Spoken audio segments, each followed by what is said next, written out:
Ciao a tutti e benvenuti a Drinkerland. Io sono Drinky, il vostro barman virtuale.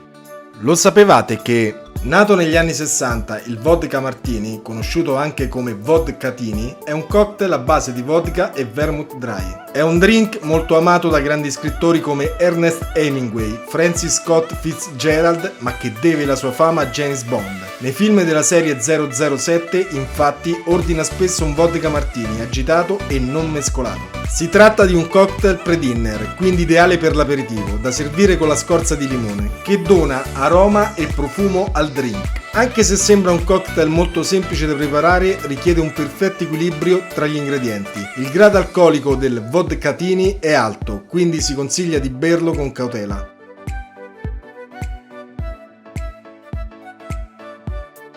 Gli ingredienti per preparare questo cocktail sono 55 ml di vodka, 15 ml di vermouth dry, una scorza di limone, qualche cubetto di ghiaccio. Per preparare questo cocktail dovrete mettere qualche cubetto di ghiaccio nella coppetta per farla raffreddare e poi, una volta raffreddata, rimuovere il ghiaccio. Miscelare la vodka e il vermouth dry in un mixing glass con ghiaccio e versare filtrando nella coppetta. Immergere la scorza di limone sulla superficie del cocktail e utilizzarla anche per profumare i bordi.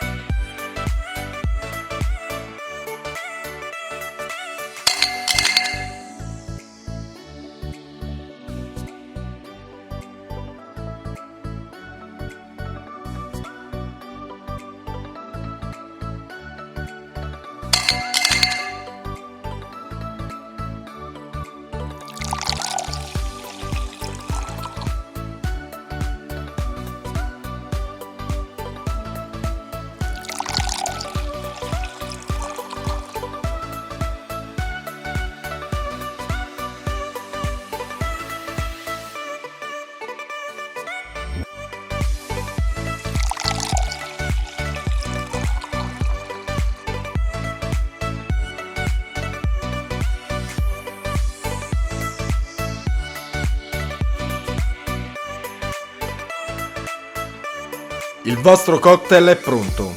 Mi raccomando, bevete con moderazione e mai prima di mettervi alla guida. Se questo video vi è piaciuto, iscrivetevi al canale e attivate la campanella.